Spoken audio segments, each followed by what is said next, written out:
Seguimos con el concepto de probabilidad y ahora pasaremos a la definición frecuencialista de la probabilidad.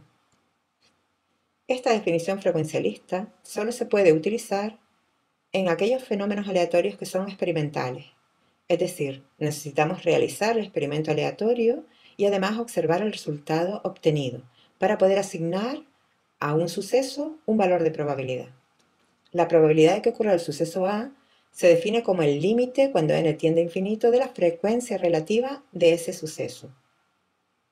Esa frecuencia relativa es el cociente entre el número de veces que ocurre A y el número de veces que se realiza el experimento.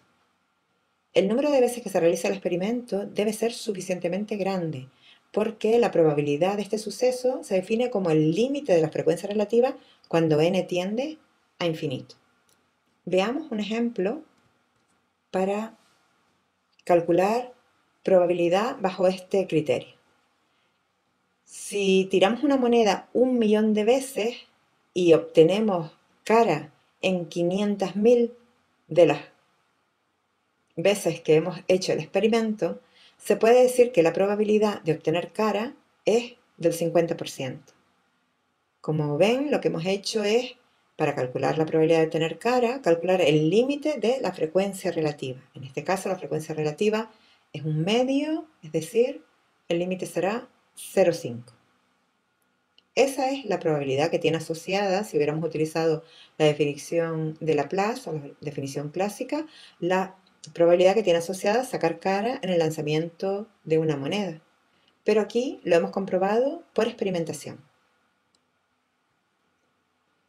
Obviamente, si el número de ensayos fuera pequeño, carece de sentido, ¿no?, emplear este concepto.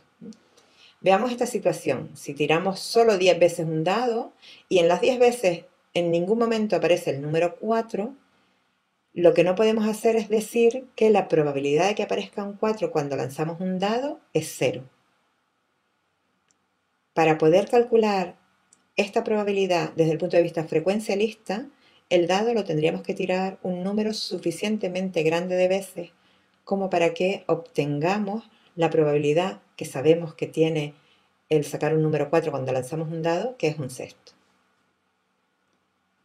A veces también tenemos información acerca de la frecuencia relativa de un determinado suceso, pero que no hemos calculado nosotros desde la experimentación, sino es información que ya está elaborada.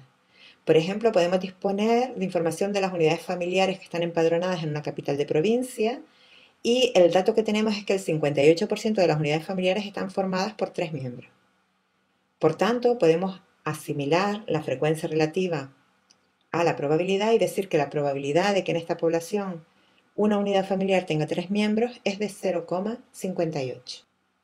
Esta definición frecuencialista de la probabilidad se puede usar en múltiples situaciones, pero recordemos que solo bajo fenómenos de experimentación y además también hay que tener en cuenta que a veces vamos a estudiar situaciones en las que el experimento no se puede repetir de manera reiterada y menos en un número grande de veces.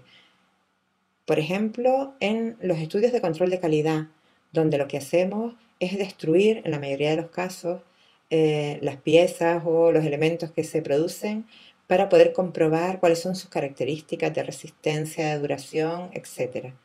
Entonces, existen determinados experimentos aleatorios en los que la definición frecuencialista es absolutamente imposible aplicarla y tendremos que recurrir al resto de las definiciones de probabilidad.